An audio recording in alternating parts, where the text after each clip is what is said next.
ଆଜ୍ଞା ଭଗବାନ ଯାହା କରନ୍ତି ପ୍ରାଣୀଙ୍କ ମଙ୍ଗଳ ପାଇଁ।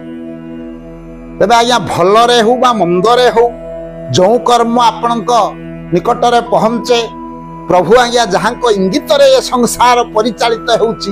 ତେବେ ଯେଉଁ ଉକ୍ତିଟି ଅଛି ଭଗବାନ ଯାହା କରନ୍ତି ପ୍ରାଣୀଙ୍କ ମଙ୍ଗଳ ପାଇଁ, ଇଏ କଥା କଣ ପ୍ରକୃତରେ ସତ୍ୟ? ଯଦି ବିପଦ ଆପଣଙ୍କ ନିକଟକୁ ଆସିଲା ସିଏ ମଧ୍ୟ କେମିତି ଭାବରେ ଆପଣଙ୍କ ପାଇଁ ମଙ୍ଗଳ ହେବ? ଯଦି ଆପଣଙ୍କର ଖୁସି ସମୟ ଆନନ୍ଦ ସମୟ ଆସିଲା ସେ ହୁଏତ ଆପଣଙ୍କର ମଙ୍ଗଳମୟ ହେଇପାରେ। ହେଲେ ଆଜି ଯେଉଁ କଥାବସ୍ତୁ ମୁଁ ଆପଣ ମାନଙ୍କ ଆଗରେ ପରିପ୍ରକାଶ କରୁଛି, ଭଗବାନ ଯାହା କରନ୍ତି ସବୁ କିଛି ପ୍ରାଣୀଙ୍କ ମଙ୍ଗଳ ପାଇଁ।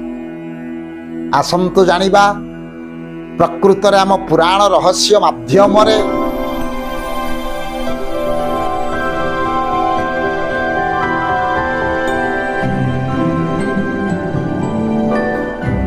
ये शास्त्रर पुराणा पृष्ठा को मु आपण मान को आगरे ओलटौची केमिति भावरे भगवान जहा करंती प्राणींकर मंगल पाई केमिति ना दिन करे अकबर एवं तांकर मंत्री होचंती बीरबल। बीरबल एवं अकबर जाउचंती शिकार करिबा उद्देश्य रे किछि सैन्य सामंत को संगरे धरी चलीछंती आया अरण्य मार्ग। बहुपथ अतिक्रम करि गला परे असावधानता वशत शिकार करने छल जो प्रस्तुत होती अकबर सेतिक बेले तांकर गोटे अंगुलीटा आज्ञा कटि जाइछि। अंगुलीटा जिमती कटि जाइछि समस्ते आज्ञा सैन्य सामंत बेढ़ी गले। अकबरंकर अंगुली कटि जाइछि। आज कौन करा जिवो केते प्रकार कथोपकथन होउचंती। एई समय रे बीरबल परिप्रकाश कले कले भगवान जहा करंती प्राणींको मंगल पाई। ये कथा जेमिति अकबर कान रे बाजिला कहला रे समस्ते आहा हा शब्द कहउचंती तमे मोर मंत्री बीरबल तमे ये कथा परिप्रकाश करूच भगवान जहा करंती प्राणी को मंगल पाई अर्थात मो अंगुलीटा जो कटि जाइछि तुमको भल होइछि। बीरबल आया मुरुकी मुरुकी हसिले कहले मणिमा जोटा सत्य मु सेई कथा तो प्रतिपादन कली। भगवान जहा करंती प्राणी को मंगल पाई क्रोधान्वित होई गले अकबर। सैन्य सामंत को निर्देश देले जाओ जाओ बीरबल को बांधी नहीं या प्रकृत जेल दंड दियो जेल मध्य रख। तेणु जिते बीरबल अकबर ये प्रकार व्यवहार कथा देखिले सैन्य मान द्वारा बंदी करदेले बीरबल को। ये बेले बीरबल हसी हसी कहते भगवान जहा करंती प्राणी को मंगल पाई।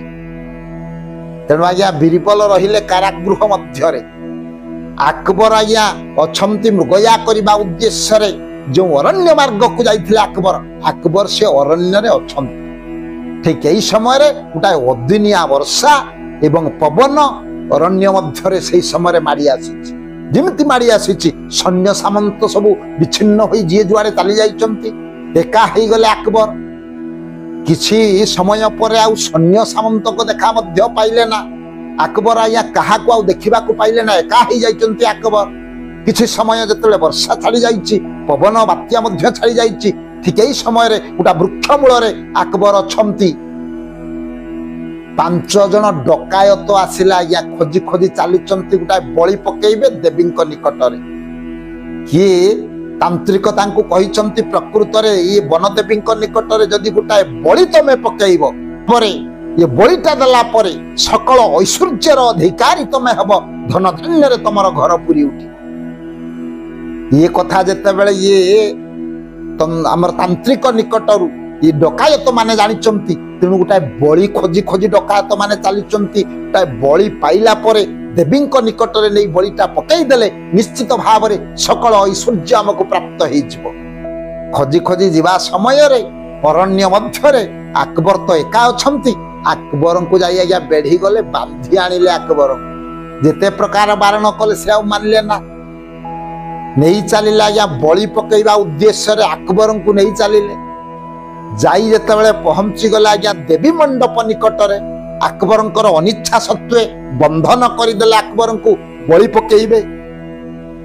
एही समय रे जो तांत्रिक पूजक थिले से कहले प्रकृत रे जे बलि पड़िबे अरे देख देख तांकर कोनोसी अंग हानि होई नाही बा कोनोसी खंडिया कोनोसी अंग नाही। जदि से प्रकार हबो तेबे देवी केबे ये बलि ग्रहण करिवे ना। तेणु अकबरंकर समस्त अवयवक जितेबाला देखागला सुरक्षित भाव अच्छी कि ना ये बेले गोटा अंगुली उपर लक्ष्य पड़गला डकायत मानकर तांत्रिक को जनई देले कहले आज्ञा याकर गोटा अंगुली कटि जाइछि कहले अरे रे ये केबे बलि योग्य नुह केबे ये बलि पड़ी पारिबे ना तमे आकु शीघ्र नहीं जाओ छाड़ी दियो ये केबे बलि योग्य नुह तेणु अकबर को जो स्थान रु नहीं थिले से स्थान रे आनी डकायत माने छाड़ी दे एतिकी बेले आज्ञा अकबर विचार करुचंती जो बीरबल कहिथिले भगवान जहा करंती प्राणी को मंगल पाई प्रकृत रे हा अक्षरे अक्षरे सत्य तेणु आ काल विलंब न करी निजर भूल को अकबर बुझी पारिचंती बीरबलंकर जो कथा को मध्य हृदंगम कले जो कथाटा बीरबल परिप्रकाश करथिले ता केबे अन्यथा नुह निश्चित भाव में न्याय कथा से प्रतिपादन करिचंती अरे कहीं तमे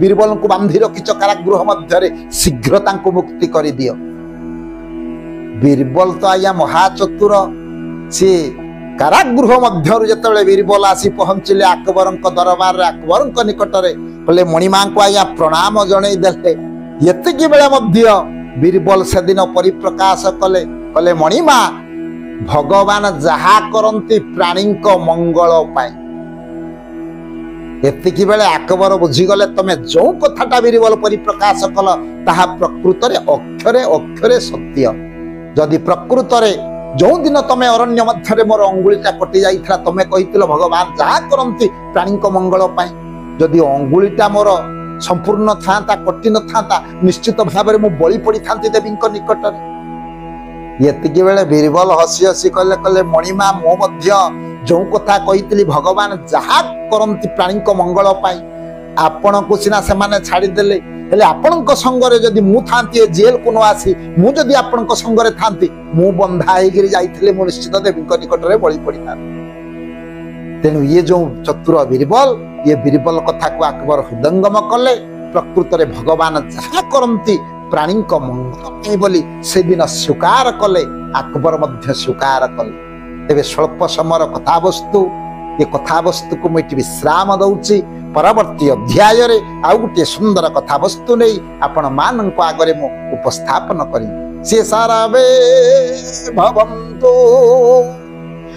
सुखीना सर्वे सन्तु निरामया सर्वे भद्राणि पश्यन्तु मा कश्चित् दुःख भाग भवे ओम शांति ओम शांति ओम शांति।